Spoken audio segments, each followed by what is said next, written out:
Hello everyone, Saturday সকালবেলা আমরা বেরিয়ে পড়েছি। আমরা এখন কোথায় যাচ্ছি আবি? ইউএসএ। আজকে আমাদের একদিনের ট্রিপ, সকালে যাব বিকেলে চলে আসব। আমরা যাচ্ছি ইউএসএতে মানে কানাডা আর ইউএস দুদিকেই তো নায়াগ্রা ফলস আছে। তো ইউএসএ সাইডে আমাদের বন্ধুরা আসবে, তো ওদের সাথে দেখা করব নায়াগ্রা ফলসের ওখানে। তারপরে সারাদিন ঘুরে টুরে আবার বিকেলবেলাতে বাড়ি চলে আসবো। অ্যাবির খুব মজা, অ্যাবির বন্ধু সবাই আমার ব্লগে দেখেছে, ওরা মাঝে মাঝে আমাদের বাড়িতে আসে, আমরা ওদের বাড়িতে যাই। তো রিডোরা আসছে, তো এই চান্স মিস করা যাবে না ওদের সাথে দেখা করার। খুবই কাছে আমাদের বাড়ি থেকে, 2.5 ঘন্টা মতন লাগবে। তো ভাবলাম ওরা এত কাছে আসছে, যাই গিয়ে দেখা করে আসি। আর আমাদের একটু ইউএস সাইডে নায়াগ্রা ফলসও দেখা হয়ে যাবে, অনেকদিন দেখি না।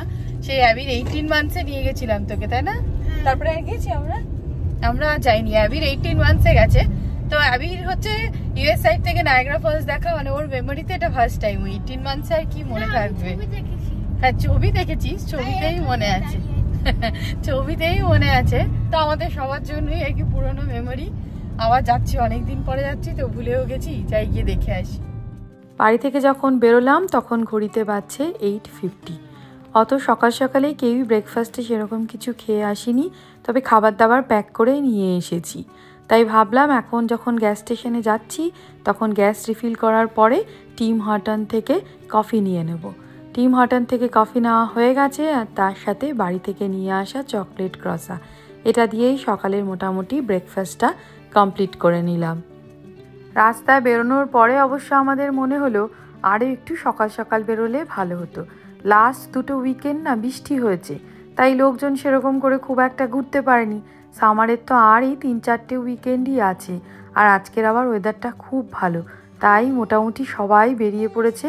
প্রচণ্ড ট্রাফিক হয়েছে, আর আমাদের যে সময়টা দেখাচ্ছিল বাড়ি থেকে বেরোনোর সময়, এই 2 ঘন্টা 20-25 মিনিট মতন, সেটা আস্তে আস্তে বেড়েই চলেছে। কানাডা থেকে ইউএসএ যাওয়ার জন্য অন্টারিও দিক থেকে, মানে আমরা যে দিকটায় থাকি সেদিকটা থেকে এই বর্ডার ক্রস করার জন্য বেশ কয়েকটা ব্রিজ আছে। আজকে আমরা যাব যে ব্রিজটা দিয়ে, সেই ব্রিজের নাম হচ্ছে রেনবো ব্রিজ। রেনবো ব্রিজটা একদমই নায়াগ্রা ফলসের ধার দিয়েই যাওয়া। আমরা নায়াগ্রা রিজিয়নে মোটামুটি চলে এসেছি, আর কিছুক্ষণের মধ্যেই আমাদের ওই বর্ডার ক্রস এরিয়াটাতে পৌঁছে যাব। কিন্তু ওখানে যেই পৌঁছলাম, ব্যাস এখান থেকেই শুরু হয়ে গেছে লম্বা লাইন। ম্যাপে দেখাচ্ছে যে আর মাত্র 500 মিটার গেলে পরেই আমরা রেনবো ব্রিজে পৌঁছে যাব। কিন্তু এত ট্রাফিক, আমরা দেখলাম যে লাস্ট 10 মিনিটে আমরা 100 মিটার রাস্তাও এগোতে পারিনি।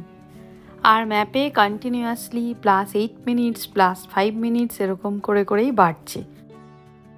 এখন যে এরিয়াটার মধ্যে দিয়ে আমরা যাচ্ছি, এটা হচ্ছে কানাডা সাইডের নায়াগ্রা ফলস দেখার জন্য যে এরিয়াটা। এটাতে তো অনেকবার এসেছি, লাস্ট তো জুলাই মাসেও এসেছিলাম আমরা। 4th of জুলাই ইউএসএর ইন্ডিপেন্ডেন্স ডে, ওই দিন কানাডা সাইডেই একটা খুব সুন্দর ফায়ার ওয়ার্কস হয়, সেটা দেখতেই এসেছিলাম। এয়ারপোর্টেও যেরকম ডিউটি ফ্রি শপ থাকে, সেরকম এখানেও একটা দেশ থেকে যেহেতু আর একটা দেশে যাওয়া হচ্ছে, এখানেও ডিউটি ফ্রি স্টোরগুলো রয়েছে। এবার আমরা দেখতে পেলাম যে হ্যাঁ, আমরা অলমোস্ট পৌঁছে গেছি। ওই যে দেখাও যাচ্ছে ডিরেকশন, যে রেনবো ব্রিজ টু ইউএসএ। আমাদের এবার বাঁ দিকে টার্ন নিতে হবে। আমরা যখন ইউএসএ থেকে কানাডাতে মুভ করেছিলাম, তখন আমরা আমাদের নিজেদের যে ইউএসএতে গাড়িটা ছিল সেটা নিয়েই একেবারে ট্রাভেল করে কানাডাতে পৌঁছেছিলাম।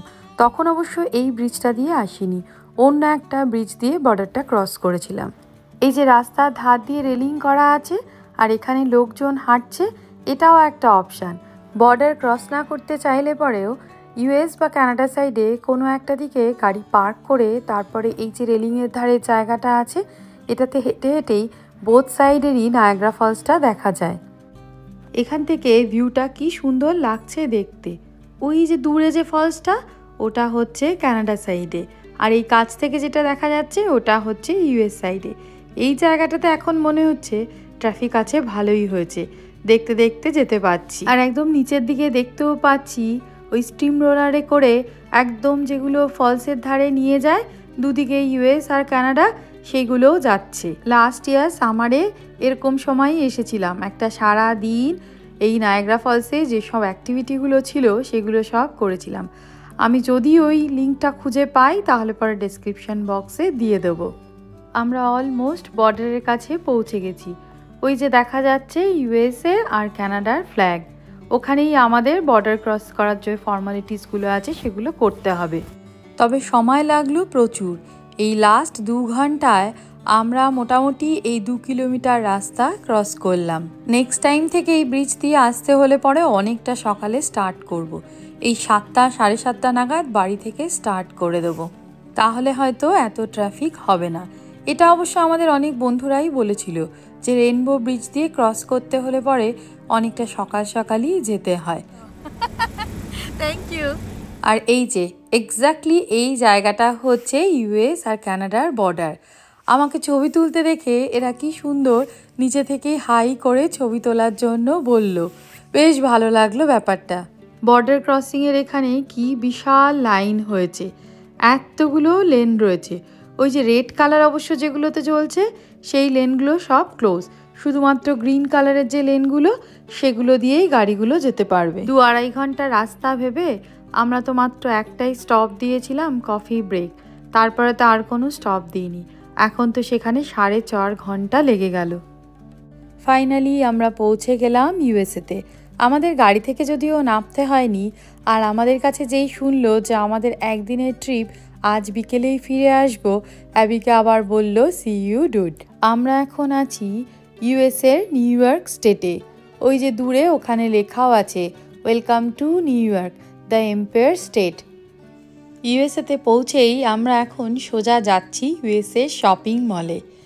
এখান থেকে 15 মিনিটস দূরে একটা শপিং মল আছে, সেখানেই যাচ্ছি।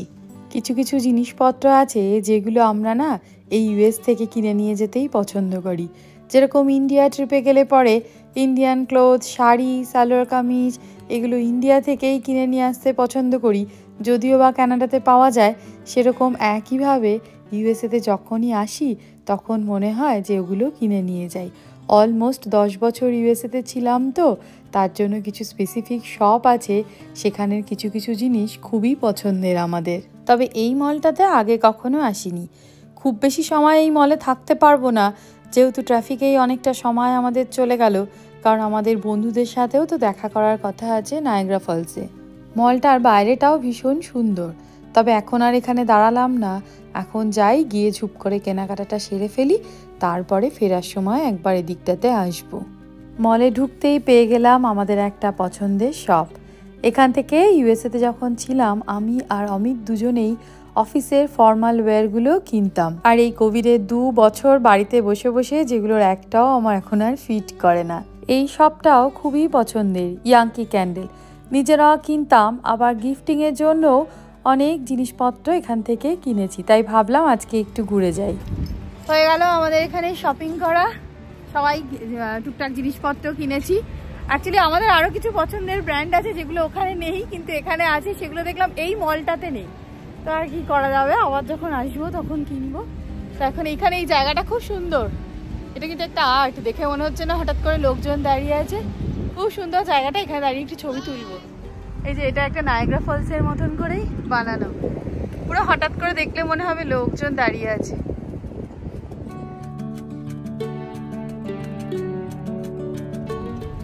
আমরা গাড়িতে বসেই লাঞ্চ করে নিচ্ছি। আমরা নিয়ে এসেছিলাম হটডগ, এর মধ্যে চিকেনের স্টাফিং দিয়ে নিয়ে এসেছিলাম।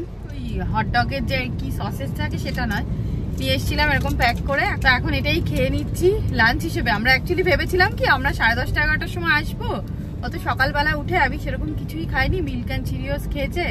তারপরে তো এইসব ট্রাফিক দেখে এত লেট দেখে তারপরে প্ল্যান চেঞ্জ করে কফি খেয়ে কফির সাথে একটুখানি ওই চকলেট ক্রসা ওইসব খেয়েছি, এটা আর খাইনি আমরা। তো এখন এটাই খেয়ে নিচ্ছি। বন্ধুদের সাথে দেখা হবে গিয়ে, ওদের সাথেও কথা হচ্ছে, ওরাও লাঞ্চ করে নেবে, তাহলে আমরা কি হবে সবাই মিলে ঘুরে নিতে পারবো তখন, মানে সবারই লাঞ্চ হয়ে যাবে, তারপরে আমরা সবাই মিলে একসাথে ঘুরে নিতে পারবো। আমরা পৌঁছে গেছি ইউএসএ সাইডে নায়াগ্রা ফলসের দিকে। এখন আমরা আছি এই যে নায়াগ্রা ফলস স্টেট পার্ক এরিয়াতে। এবার আমাদের গাড়িটা একটা জায়গায় খুঁজে পার্কিং করতে হবে, যেহেতু আমরা অনেকটাই লেটে এসছি। সব পার্কের মতন এখানেও পার্কিং অলরেডি ফুল।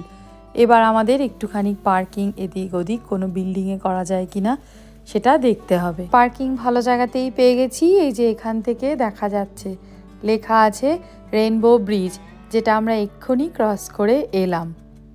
আর নায়াগ্রা ফলস এরিয়া মানেই দুদিকেই সব সময় সারা বছরের যে কোনো সময়তেই প্রচণ্ড ভিড় থাকে। আজকেও তার কোনো ব্যতিক্রম নেই। আজকে তো তার উপরে আবার উইকেন্ড। অ্যাবি বন্ধু রিডোকে দেখে দৌড় লাগাচ্ছিল। অমিত অমনি হাতটা ধরেছে। এখান থেকে গাড়ি কন্টিনিউয়াস যাতায়াত করছে, তাই বলেছে আস্তে আস্তে হেঁটেই যা, দৌড়ে যাস না। ওই যে বন্ধুর সাথে দেখা হয়েছে এতক্ষণ পর, সেই সকাল থেকে ওয়েট করছিল। রিডোদের সাথে দেখা হওয়ার পরে আমরা নায়াগ্রা স্টেট পার্কের মধ্যে দিয়ে হাঁটতে শুরু করলাম। আমরা যেহেতু একটু লেট করে পৌঁছেছি, ওরা অনেকটা আগেই চলে এসেছিল, ওরা এদিকটাতে আগেই ঘুরে নিয়েছে। এরপর আমরা আরও একটা জায়গায় যাব, সেটা হচ্ছে গোট আইল্যান্ড। তার জন্য একটা টিকিট কাটতে হবে, সেজন্য ওরা লাইনে দাঁড়িয়ে টিকিট কাটলো। রিডো আমাদের সাথে চললো ওই আমেরিকান ফলসের দিকটাতে একটু ঘুরে দেখার জন্য। নায়াগ্রা ফলস হচ্ছে এমন সুন্দর একটা জায়গা, এখানে বারবার এলে পরেও না পুরনো হয় না, মনে হয় আবার আসি। আর একটু সামনের দিকে হেঁটে যাই, যেখান থেকে জলটা নিচে পড়ছে সেইটা খুব ভালো করে দেখা যাবে। এদিক থেকে কানাডার ওই বড় বড় বিল্ডিংগুলো, তারপরে স্কাইলাইন টাওয়ার, সবই খুব ভালোভাবে দেখা যাচ্ছে। হাঁটতে হাঁটতে আমরা আরও একটু এগিয়ে এলাম। এখান থেকে খুব ভালো করে দেখা যাচ্ছে আমেরিকান ফলস, কিভাবে জলটা নিচের দিকে পড়ছে। আর ওই যে দূরে, ওটা হচ্ছে কানাডা সাইডের হর্সু ফলস। ওই যে দূরে দেখা যাচ্ছে কানাডার দিকে স্টিম রোলার দাঁড়িয়ে আছে, সবাই লাল রেনকোট পরে আছে। লাস্ট ইয়ারে আমরাও তো ওটাতে করেই ঘুরেছিলাম, দারুণ এক্সপেরিয়েন্স ছিল। পুরো একদম এই আমেরিকান ফলস, তারপরে হর্সু ফলসের একদম নিচ থেকে নিয়ে যাবে, পুরো ভিজে যাবে। ওই যে সামনে একটা ব্রিজ মতন রয়েছে, শেষে গিয়ে একটা বিল্ডিং, অনেক লোক দাঁড়িয়ে আছে। ওখান থেকে হচ্ছে ইউএসএ সাইডেই একইভাবে সেম রাইড নেওয়া যায়। বিল্ডিংয়ে লিফট আছে, লিফট দিয়ে একদম নিচের দিকে নেমে যেতে হবে, তারপরে ওই রাইডটা নিতে হবে। তবে আমরা এবার আর গেলাম না, হাতে সময়ও কম আছে, আর লাস্ট ইয়ারেই তো ঘুরে এসেছি, তার জন্য ভাবলাম থাক, এবার আর যাবো না। তাই বন্ধুদেরকে বলেই রেখেছিলাম যে তোমরা রাইডটা আগে চড়ে নিতে পারো, আমরা এসে তারপরে মিট করব। আমরা তো আবার বেশ কিছুটা সময় শপিং মলেই কাটিয়ে এলাম। ওই যে নিচের দিকে দেখা যাচ্ছে সবাই নীল রঙের রেনকোট পরে ওয়েট করছে। আর বেশ কয়েক বছর আগে, মানে এই 2015-16 অবধিও, তখনও তো বেশ কয়েকবার এসেছি, তখন না এই রেনকোটের সাথে সাথে একটা করে কিটো জুতোও দিত। সেটা পরেই সবাই ঘুরতাম, বেশ মজার ব্যাপার ছিল। বন্ধুরা সবাই একই রকমের শু পরে আছি, কিন্তু এখন আর সেটা দেয় না। ওই যে নীল বোট আর লাল বোট, একটা যাচ্ছে আর একটা আসছে। এই জায়গাটা দেখতে খুব সুন্দর লাগে। ওখান থেকে আমরা ফিরে এলাম, টিকিট আগে থেকেই কেটে রেখেছিল। এবার আমরা একটা রাইড নেব, সেটাতে করে আমরা যাব গোট আইল্যান্ড। দেখতে অনেকটা টয় ট্রেনের মতন। আমি তো প্রথমে বেশ কয়েকবার বললাম যে টয় ট্রেনে চড়বো, তারপরে দেখলাম না লেখা আছে ট্রলি। গোট আইল্যান্ডে অবশ্য পায়ে হেঁটেও যাওয়া যায়, একটা ছোট্ট ব্রিজ আছে, সেটা শুধুমাত্র হাঁটার জন্য। আমরা আর হেঁটে গেলাম না, কারণ এটাতে করে গেলে পরে আবার আশেপাশটাও একটুখানি ঘুরে ঘুরে দেখাবে। চারিদিকটাই তো সুন্দর, একটু ঘুরতে ঘুরতেই তারপরে গোট আইল্যান্ডে পৌঁছে যাব। খুব বেশি সময় যদিও লাগেনি, ওই যে ওখানে লেখাও আছে ওয়েলকাম টু গোট আইল্যান্ড। এখানে বেশ কয়েকটা স্টপ আছে, তো আমরা সবার লাস্টে যে স্টপটা আছে সেখানেই নামলাম সবাই মিলে। গোট আইল্যান্ডে এসে যেই পৌঁছলাম, এখান থেকে মনে হচ্ছে কানাডা একদমই কাছে। এখান থেকে কানাডা সাইডের যে হর্সু ফলসটা আছে সেটা খুব কাছ থেকে দেখা যায়। আর কানাডা সাইডের পার্কে যে লোকজন হাঁটছে ঘুরছে, সবই এখান থেকে দেখতে পাচ্ছি। আর ওই যে রেনবো ব্রিজ, যেটা ক্রস করেই একটু আগে আমরা এলাম। সিঁড়ি দিয়ে নেমে একদম রেলিংয়ের কাছে চলে গেলাম এই অসাধারণ দৃশ্য দেখার জন্য। হঠাৎ করে এর মধ্যে আবার মেঘলা হয়ে এক পশলা বৃষ্টিও হয়েছে, কিন্তু তারপরেই আবার রোদ উঠে গেছে। অ্যাবি আর রিডো, ওরা দুজন আজকে এসছে নায়াগ্রা ফলস দেখতে না, ওরা এসছে একসাথে দুজনে মিলে সারাদিন খেলবে বলে। ওই যে ল্যাম্প পোস্টের নিচে দাঁড়িয়ে দুজনে মিলে গল্প করেই যাচ্ছে। আমরা সবাই মিলে ডাকছি ওদিকটাতে যাওয়ার জন্য, ওরা ওদের মতন খেলছে, গল্প করছে। জলটা এত ফোর্সে নিচের দিকে পড়ে না, সব সময় ওই জায়গাটা দেখে মনে হয় একদম ধোয়াটে কীরকম একটা মিস্ট মতন। আর যখন ওই বোটে করে যাওয়া হয় তখন তো কাছ থেকে ভালো করে দেখাই যায় না, এত মিস্ট চোখ বন্ধ হয়ে যায়। মাঝে মাঝে তো এখানে দাঁড়িয়ে থেকেও মনে হবে যেন হঠাৎ করে বৃষ্টি হচ্ছে, এত মিস্ট হয়, আর হাওয়া দিলে পরে সেগুলো সব চোখে মুখে এসে পড়ে। এখানে হর্ষু ফলসের ডিটেলটাও দেওয়া আছে, প্রত্যেক সেকেন্ডে কত গ্যালন জল ফ্লো করছে সেটা এখানে লেখাও আছে। এবার আমরা গোট আইল্যান্ড থেকে ফিরে যাব, আর ট্রলির জন্য একটু ওয়েট করতেও হবে। ফেরার সময় অনেক লোকজন দেখলাম লাইনে দাঁড়িয়ে আছে, কিন্তু বাচ্চারা তখন আবার বলল যে না, ওরা এখন ফিরবে না, ওখানে কতগুলো টেলিস্কোপ রাখা আছে, ওরা সেখান থেকে টেলিস্কোপ দিয়ে দেখবে নায়াগ্রা ফলসকে, আর তার জন্য কোয়ার্টার লাগবে। আমার কাছে ছিল না, আন্টির কাছ থেকে আবার গিয়ে কোয়ার্টার নিয়ে এসেছে। আমাকে আসতে দেখে টেলিস্কোপটা আমার দিকে ঘুরিয়ে দিয়ে বলছে, তোমাকে এই টেলিস্কোপ দিয়ে এখন দেখছি। প্রত্যেক 2 মিনিটের জন্য একটা করে কোয়ার্টার লাগবে, মানে 25 সেন্ট লাগবে। দুজনেই 2টো কোয়ার্টার নিয়ে এসেছে। 4 মিনিট দুজনের দেখা হয়ে গেছে, ব্যাস এবার অটোমেটিক্যালি এটা ক্লোজ হয়ে যাবে। তখন এই যে এখানেই লেখাই আছে 25 সেন্ট দিতে হবে, কোয়ার্টার অনলি, আর এটা ড্রপ করার সাথে সাথেই ওটা অ্যাক্টিভ হয়ে যাবে, আর তারপরে 2 মিনিট ধরে ওটা দেখতে পাবে। আবার একটা ট্রলি চলে এসছে, এবার এটাতে করেই আমরা গোট আইল্যান্ড থেকে ফিরে যাব। ফেরার সময়ও জানলার ধারে বসে খুব সুন্দর ভিউ দেখতে দেখতেই ফিরছি, যদিও খুবই কম সময়, একটুখানি সময়ের মধ্যেই পৌঁছে যাব। এবার সবাই মিলে ঠিক করলাম বিকেল হয়ে গেছে, সবাইকে একটু চা কফি খেতে হবে, তাই সবাই মিলে যেখানে গাড়ি পার্ক করেছি সেদিকটাতেই আবার গেলাম। ওখানে বেশ কয়েকটা দোকানপাট আছে। এই নায়াগ্রা ফলস স্টেট পার্ক তৈরি হয়েছিল 1885-এ, মানে 100 বছরেরও পুরনো এই পার্ক। আমাদের সবার মশালা টিয়ের অর্ডার করা হয়ে গেছে, আর বাচ্চারা খাবে আইসক্রিম। নিজেরাই আইসক্রিম শপ খুঁজে পেয়ে গেছে, দৌড়ে দৌড়ে সেখানেই যাচ্ছে। আইসক্রিম শপে আবার বেশ কিছু সুভেনিয়ার রাখা ছিল, তাই আমি আবার একটু ঘুরে ঘুরে দেখছিলাম। সবাই মিলে একটু আড্ডা দিতে দিতেই সন্ধে হয়ে গেল। তখন আবার সবাই মিলে চলে গেলাম একদম নায়াগ্রা ফলসের ধারে। এখানে তো সন্ধেবেলাতে একটা খুব সুন্দর লাইটিং হয়, সেটা এখন দেখব। লাইটিংটা শুরু হয় সানসেটের পর অন্ধকার হয়ে যাওয়ার পরে। এখন তো একটু বেলাটা ছোট হয়েছে, তাই একটু তাড়াতাড়ি হচ্ছে, না হলে একদম সামারে মোটামুটি সেই 9:30 পৌনে 10টার সময় লাইটিংটা স্টার্ট হয়। শীতকালে অবশ্য খুবই তাড়াতাড়ি শুরু হয়ে যায়। শীতকালে তো 4টে 4:30 পর থেকেই অন্ধকার হয়ে যায়। লাইটিং স্টার্ট হয়ে গেছে, আর এখানে প্রচুর মানুষের ভিড়ও হয়ে গেছে। রাত্রেবেলাতে এই লাইটিংটা অসাধারণ সুন্দর লাগে দেখতে। কিছুক্ষণ বাদে বাদেই কালারটা চেঞ্জ হতে থাকে, 3টে ফলসেরই কালার চেঞ্জ হতে থাকে। আর এই লাইটের সেটআপটা ওই যে দেখা যাচ্ছে উল্টো দিকে, মানে কানাডা সাইড থেকেই আসছে।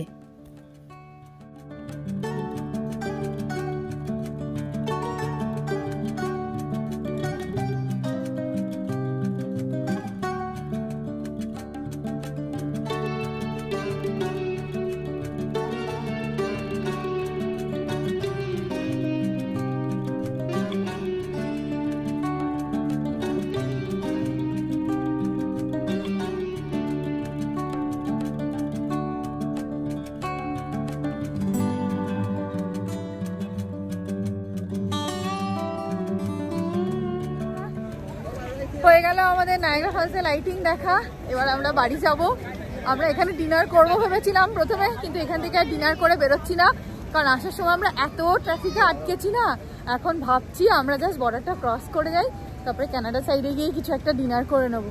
নাহলে খুবই ইচ্ছে ছিল বন্ধুদের সবার সাথেই একটা ডিনার করে রাত্রেবেলা তারপরে বেরোবো, কিন্তু ওই ট্রাফিকটা আবার ওই 1-1.5 ঘন্টা যদি লেট হয়, তার থেকে ওপারে গিয়ে খেয়ে তারপরে বাড়ি চলে যাবো একদম। হ্যাবি তো মোটামুটি বন্ধুর সাথে থাকতে পারলেই ভালো, তাহলে আমরা আরেকটু থেকে যাই। বললাম বাবা ইচ্ছে করছে আমারও থাকতে, কিন্তু এখন আর থাকা যাবে না, কারণ খুব সম্ভবত এই লাইটিংটা রাত 2টো অবধি চলবে। আর নায়াগ্রা ফলসে সেই সকাল থেকে রাত অবধি যখনই আসবো তখনই এইরকম ভিড় থাকবে। অ্যাবি যখন লাস্ট ইউএসএ সাইডের নায়াগ্রা ফলসে এসেছিল তখন ওর বয়স 18 মান্থস। স্টলারে করে নিয়ে এসেছিলাম, অনেকটা রাত হয়ে গিয়েছিল তো স্টলারের মধ্যেই ঘুমিয়ে পড়েছিল লাইটিং দেখতে দেখতে। আর জলের ধারে ঠান্ডা ঠান্ডা হাওয়া, অ্যাবি তার মধ্যে টায়ার্ডও ছিল, ঘুমিয়ে পড়েছিল। আর এবার সারাদিন তো ছুটোছুটি করলই, এখন ফেরার সময় ও রেলিং ধরে ঝুলছে, সিঁড়ির মধ্যে লাফাতে লাফাতে যাচ্ছে। কত বড় হয়ে গেল ছেলেটা। পার্কিং লটে পৌঁছে গেছি। আমরা 3 তলার ওপরে এই পার্কিং লটটাতে গাড়িটা পার্ক করেছিলাম। এই পার্কিং লটটা বর্ডারের একদমই কাছে। সকালবেলা দেখাচ্ছিলামও, এখান থেকেই দেখাই যাচ্ছে, লেখাও আছে রেইনবো ব্রিজ কানাডা অনলি। আর আপাতত ম্যাপ দেখাচ্ছে যে আমাদের এখান থেকে বাড়ি পৌঁছতে সময় লাগবে 2 ঘন্টা 8 মিনিট। তার মানে বোঝা যাচ্ছে এখন যাওয়ার সময় খুব একটা ট্রাফিক হবে না। আমরা যখন লাইনে দাঁড়িয়ে আছি তখন ঠিক যেই 10টা বাজলো অমনি শুরু হয়ে গেল ফায়ারওয়ার্কস। আমরা এখান থেকেই ফায়ারওয়ার্কসটা দেখে নিতে পারলাম। এই সামারের সময় প্রত্যেক বছর রাত্রেবেলা এই 10টার সময় নায়াগ্রা ফলসের ধারে এই 5 মিনিট মতন একটা খুব সুন্দর ফায়ারওয়ার্কস হয়। আমাদের মতনই অন্যান্যরাও এরকম গাড়ি থেকেই দেখে নিচ্ছে ফায়ারওয়ার্কসটা। ভালোই হলো, ফায়ারওয়ার্কস দেখতে দেখতে একদম বর্ডার ক্রসিংয়ের সামনেটাতে চলে এলাম। আর দেখতে দেখতে আমরা তাড়াতাড়ি করে পারও হয়ে গেলাম। ওই যে আমাদের এবার দেখা যাচ্ছে টরন্টো লেখা, আর ওদিকে লেখাও আছে ওয়েলকাম টু অন্টারিও। কানাডাতে আমরা ঢুকে পড়েছি। যে ভয়টা আমরা পাচ্ছিলাম যে এখানে মনে হয় আবার আমাদের 1-2 ঘন্টা দাঁড়িয়ে থাকতে হবে, সেটা আর করতে হলো না। আসলে রাত তো এখন অনেকটাই হয়ে গেছে, ওই জন্যই একটু ভিড়টা কম। সকালবেলার দিকে সবাই মোটামুটি ওই সময়টাতেই তো বেরোয়, সেই জন্যই অতটা ভিড় হয়েছিল। এখন আমরা ক্রস করলাম কানাডা সাইডে যে নায়াগ্রা ফলস এরিয়া, সেই জায়গাটা। আমরা হাইওয়েতে উঠে যাওয়ার পরেই খুঁজছিলাম কোথাও কোনো রেস্ট এরিয়া থাকলে অথবা খাবার দাবারের কোনো দোকান থাকলে আমরা রাত্রেবেলা ডিনারটা খেয়ে নেব। তবে আমরা ঠিক করলাম যে আমরা আর কোথাও বসে খাবো না, ড্রাইভ থ্রুতেই খাবার তুলে নেব, গাড়িতেই খেয়ে নেব। আর এরকম ড্রাইভ থ্রুতে যখন খাবার নেওয়া হয় তখন বেশিরভাগ সময় বার্গারই নেওয়া হয়। অমিতেরও গাড়ি চালাতে চালাতে খেতে সুবিধা হয়। ফুড অর্ডার করেছি, দিয়ে নর্মালি তো ওই উইন্ডো থেকেই ফুডটা দিয়ে দেয়, দিয়ে আমাদের বলছে একটু ওয়েট করো, ওই সে দিয়ে যাবে। তার জন্য গাড়িটা পার্ক করে দাঁড়িয়েছি। এরকম হয় ড্রাইভ থ্রুতে মাঝে মাঝে, যদি একটু সময় লাগায় তাহলে পর বাকি সমস্ত গাড়িগুলো তো লাস্টে লাইনে দাঁড়িয়ে পড়বে, তো সেই জন্য বলে যে গিয়ে একটু ওয়েট করো, ওরা এসেই খাবারটা দিয়ে যাবে আমাদের। বাবু খাবারটা খাবে, দিয়ে ঘুমিয়ে পড়বে, তাই তো। চলে এসছে আমাদের খাবার। রাত্রেবেলা খিদে পেয়েছে, তার কোনো অপশন নেই, সেই জন্য এখনই চেক করে নিচ্ছি। ওই সেই একই খাবার নিয়েছি, হচ্ছে এটা কি নিয়েছি, চিকেন স্ট্রিপস নিয়েছি আর বার্গার নিয়েছি, চিকেন বার্গার। ধর তুই খেতে শুরু কর। বার্গার আর ফ্রেঞ্চ ফ্রাই, তো একই খাবার রাত্রেবেলাতে। এখন বসে খাওয়ার মধ্যে কোথাও সময় নেই, এই যে বার্গার নিয়ে নিয়েছি, এটা খেয়ে বাড়ি চলে যাবো। চলে এসছি বাড়িতে, মাঝখানে ওই খাবারের জন্য একটু দাঁড়ালাম, 12:15 বেজে গেল। 10-15 মিনিট ওখানে চলে গেল। এক্সিট দিয়ে একটু ভেতরের দিকে নিয়েছিলাম। এখন আমরা যথারীতি প্রচন্ড টায়ার্ড সবাই, আমি দাঁড়িয়ে থাকতে পারছি না, দাঁড়িয়েছিলাম আমার পাশে এসে। সারা রাস্তা বলতে বলতে এসছে, আমার প্রচন্ড পায়ে ব্যথা করছে, আমার প্রচন্ড পায়ে ব্যথা করছে। প্রচুর হেঁটেছি না, নায়াগ্রা ফলসের ধারে গেলে পরে ওরকমই হয়, প্রচুর হাঁটা হয় আমাদের। রাস্তায় প্রথমে উঠেই বললো না না আমি ঘুমোবো না, বাড়ি পৌঁছে যাবো। প্রথমে তো দেখাচ্ছিল 11:48, তারপরে তো একটু ট্রাফিক এইসব থাকবেই। এমনকি আমাদের বাড়িতে যখন ঢুকছিলাম আমরা হাইওয়ে থেকে, আমাদের এক্সিটটা নিয়ে যখন ঢুকছিলাম আমাদের সিটিতে, তখনও কিছু রোড ওয়ার্ক হচ্ছিল, একটু সামান্য ট্রাফিক পেয়েছি। বাট ওভারঅল সকালের মতো হয়নি, সকালে 2 ঘন্টা বেশি লেগেছে, অনেকটা সময় নষ্ট হয়েছে। কিন্তু নায়াগ্রা ফলস থেকে বাড়ি ফিরতে হলে টাইম এরকমই লাগে মোটামুটি, হয়তো 8 ঘন্টা 40 মিনিট, কারণ 9টার সময় লাইটটা জ্বলে সামারে, 9টার সময় এরকম, আর এই তো 10টার সময় ফায়ারওয়ার্কস হয়। তো এগুলো দেখে তারপরে গাড়িতে উঠতে উঠতে মোটামুটি, তাও তো আমরা ফায়ারওয়ার্কস মানে অন দ্য ওয়েই দেখে নিয়েছি, এরকম হয়। তো ওভারঅল আমাদের একদিনের ইউএস এর ট্রিপ ভালোই কাটলো। এটা আর পরের বার ঠিক করেছি, এরপরের বার ঠিক করেছি কানাডা সাইডে গাড়ি রেখে হেঁটে তারপরে যাব। এই সামারে আর হবে না, হয়তো পরের সামারে করবো। হেঁটে গিয়ে ইউএসএ সাইডে গিয়ে তারপরে আবার ঘুরে চলে এসে আবার কানাডা সাইড থেকে গাড়ি নিয়ে বাড়ি চলে আসবো, এরকমই ভেবেছি। চলো বাবা ঘুমিয়ে পড়ো, ডিনার টিনার তো করেই এসছি। তো আজকের মতো ব্লগ এখানেই শেষ করছি। যদি ভালো লেগে থাকে তাহলে অবশ্যই লাইক, শেয়ার, সাবস্ক্রাইব আর কমেন্ট করো। টাটা।